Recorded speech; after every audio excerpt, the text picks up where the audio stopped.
Saludos cordiales a toda la comunidad de Aprender a Leer y Escribir es Divertido, Neuroeducación. Mi nombre es Gabriel, yo soy pedagogo, neuroeducador y docente en educación especial en Costa Rica. Y el tema que voy a tratar en este video es acerca de los métodos de lectoescritura.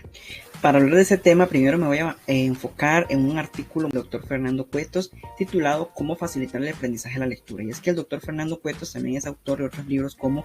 Psicología de la lectura, Psicología de la escritura y Neurociencia del lenguaje. El autor nos comenta lo siguiente: aunque muchos niños aprenden a leer sin dificultad, hay 3 momentos claves que debemos actuar y que pueden evitar muchos fracasos lectores. Primero que todo, antes de comenzar la enseñanza de la lectura, trabajando la conciencia fonológica de los niños durante el aprendizaje, seleccionando un buen método que facilite relación entre letras y sonidos correspondientes, y después del aprendizaje, automatizando procesos de decodificación para que puedan... En este artículo, el autor Fernando Cuetos nos comenta acerca de 3 métodos: el método global, el método silábico y el método fonético. Iniciando por el método global, lo que el autor nos dice es que existen diferentes métodos para enseñar a leer en función de cuál sea la unidad lingüística de lo que se parte. Uno de ellos es el método global, que consiste en enseñar a leer directamente las palabras o incluso las frases. Se comienza por las palabras más familiares para el niño y se va extendiendo ese aprendizaje a palabras nuevas con objeto de ir incrementando su vocabulario visual. El problema de este método es que el aprendizaje se hace terriblemente largo, o más bien se podría decir que no termina nunca, porque hay decenas de miles de palabras que el niño tendría que aprender y aún así siempre se podría encontrar una palabra nueva que no sería capaz de leer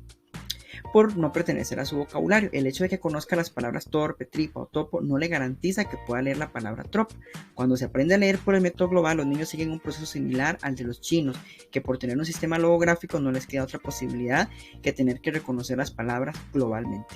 Otro método al cual se refiere el doctor Fernando Cuetos es al método silábico, y él lo que nos dice es que este método es muy utilizado para enseñar a leer en castellano, y que con el método silábico la cantidad de aprendizajes a realizar se reduce considerablemente porque el número de sílabas es bastante menor que el de palabras. Aún así, la cantidad de sílabas existentes en castellano supera el millar, lo que significa tener que aprender más de 1000 asociaciones entre formas escritas y pronunciación para poder leer bien cualquier palabra. Así, el hecho de que el niño conozca las sílabas to, tor, tra, pro o po no le garantiza que sea capaz de leer tropa si no conoce específicamente las sílabas tro y pa.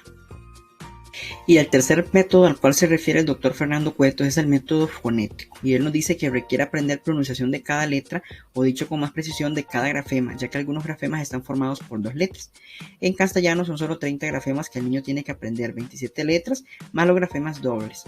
para convertirse en un lector competente, pues con el aprendizaje de estas reglas podrá leer cualquier palabra que sea familiar o desconocida. Si conoce la pronunciación de ts,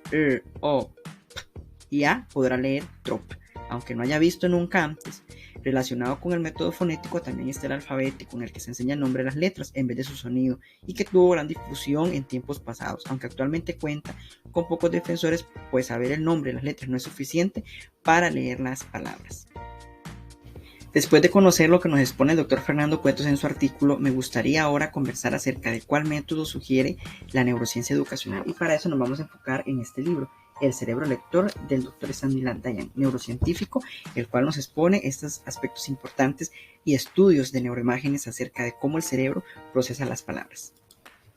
En este libro, y según los estudios en neuroimágenes, el doctor Stanislav Dayan nos dice lo siguiente: el aprendizaje de la lectura supone conectar 2 conjuntos de regiones cerebrales que ya están presentes en la infancia, el sistema de reconocimiento de objetos y el circuito del lenguaje. Es por esto que él nos menciona también que a la edad de 5 o 6 años, cuando los niños se exponen a las primeras clases de lectura, ya tienen un conocimiento experto de la fonología, son expertos lingüísticos, poseen un vocabulario de varios miles de palabras y han dominado las estructuras básicas de su lengua. Pero el niño no es consciente de esa pericia, de ahí la oportunidad de que al enseñar a leer y escribir los podamos hacer conscientes mediante la conciencia fonológica y otras habilidades a trabajar, como la relación entre grafema y fonema. También el doctor Fernando Cuetos, en su libro Aprender a leer de las ciencias cognitivas al aula, nos expone lo siguiente: en realidad solo la enseñanza en la conversión de letras en sonidos permite que los niños se desarrollen, porque solo este método les da la libertad de leer las palabras nuevas de cualquier campo que ellos elijan. Si un niño debe aprender rápido y bien, se le debe dar instrucción de grafemas y fonemas bien estructurada. El esfuerzo es real, pero la recompensa en independencia es inmediata cuando los niños descubren con asombro que pueden descifrar palabras que nunca aprendieron. También el doctor Stanislas Dehaene nos dice que la enseñanza sistemática de las correspondencias entre las letras y los sonidos de la lengua es lo que realmente transforma el circuito cortical de la lectura, es decir, las áreas de la corteza cerebral que en los lectores expertos terminarán por especializarse para el reconocimiento de las palabras escritas.